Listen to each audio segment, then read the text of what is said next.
নমস্কাৰ বন্ধু বান্ধৱীসকল, এই বছৰত 4টা গ্ৰহণ হ'ব। তাৰে 2টা সূৰ্যগ্ৰহণ আৰু 2টা চন্দ্ৰগ্ৰহণ।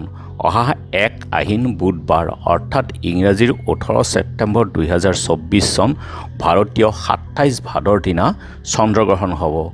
আংশিক গ্ৰাস চন্দ্ৰগ্ৰহণ। ভাৰতত ই অদৃশ্য। ভাৰতীয় মান সময়মতে গ্ৰহণ উন্মিলন হ'ব ৰাতিপুৱা 6:09 আৰু গ্ৰহণ আৰম্ভ হ'ব দিনৰ 7:42। গ্ৰহণৰ মধ্য 8:14। গ্ৰহণ শেষ হ'ব দিনৰ 8:47। গ্ৰহণ নিৰ্মিলন দিনৰ 10:19।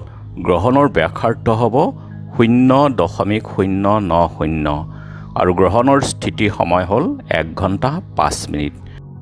গ্ৰহণ দৃশ্য বৃষ, তুলা, বৃশ্চিক, মকৰ আৰু কুম্ভ ৰাশিৰ গ্ৰহণ দৰ্শনত শুভ। ইয়াৰ বাহিৰে বাকী ৰাশিৰ গ্ৰহণ দৰ্শন অশুভ।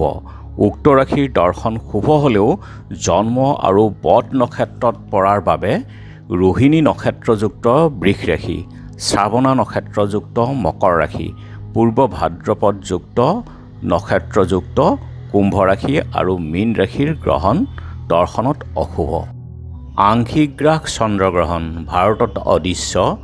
ভাৰতীয় মান সময়মতে প্ৰশান্ত মহাসাগৰৰ, আণ্টাৰ্কটিকা, ইউৰোপ, উত্তৰ আমেৰিকা, আটলাণ্টিক মহাসাগৰ, ভাৰত মহাসাগৰত গ্ৰহণ দৃশ্যমান হ'ব। আৰু যিহেতু এই গ্ৰহণ অদৃশ্য, গতিকে অদৃশ্য গ্ৰহণৰ সময়ত প্ৰাক দ্ৰব্যাদি খোৱা লোৱাত বা তেনেধৰণৰ কোনো বিশেষ নিষেধ নাই। ধন্যবাদ।